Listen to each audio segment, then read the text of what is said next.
محترم دوستو، یہ بھی بہت بہترین سوال ہے کہ حضرت نوح علیہ السلام کی کشتی کی لمبائی اور چوڑائی اور اس کی اونچائی کتنی تھی اور وہ کتنی منزلوں میں مشتمل تھی، یعنی کئے منزلہ تھی؟ تو اس کا جواب ہے کہ اس کشتی کی لمبائی 300 ہاتھ لمبا تھا اور چوڑائی 50 ہاتھ اور اونچائی 30 ہاتھ، اور اس کشتی میں 3 منزلیں تھیں اور وہ کشتی 3 منزلہ تھی۔ سب سے نیچے کی منزل میں درندے کیڑے مکوڑے رہتے تھے اور دوسرے منزل میں چوپائے یعنی گائے بیل بھینس وغیرہ رہتی تھیں، اور سب سے اوپر کی منزل میں انسان تھے۔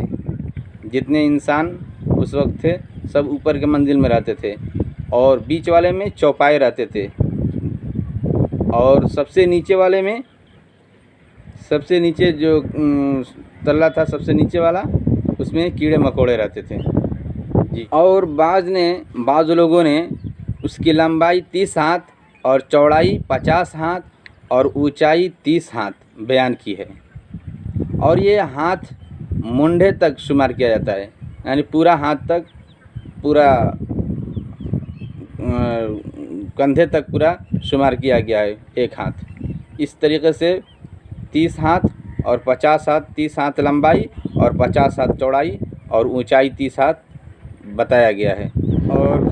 اس کشتی میں کتنے آدمی سوار رہتے تھے، اس کشتی میں کتنے آدمی تھے؟ تو اس کا جواب ہے کہ لوگوں کی تعداد بعض نے 80، جس میں آدھے مرد اور آدھی عورتیں، یعنی 40 مرد اور 40 عورتیں تھیں، اور بعض نے 70 مرد عورت کا نے بیان کیا ہے کہ 70 مرد، دونوں ملا کر کے مرد اور عورت دونوں ملا کر کے 70 تھیں، اور بعض نے 9 کہا ہے۔ 3 نوح علیہ السلام کے اولاد یافس اور حام اور سام، یہ 3، اور 6 ان کے علاوہ بتایا گیا ہے، یہ 6 لوگ اور تھے۔ ارشاد نبوی ہے کہ دین کی باتیں ایک دوسرے تک پہنچانا صدقہ جاریہ ہے، تو کیوں نہ ہم صدقہ جاریہ کر کے ثواب کے مستحق بنیں اور ویڈیو کے شیئر کریں، اور انشاءاللہ العزیز پھر اگلا ویڈیو ملیں گے ہم انشاءاللہ۔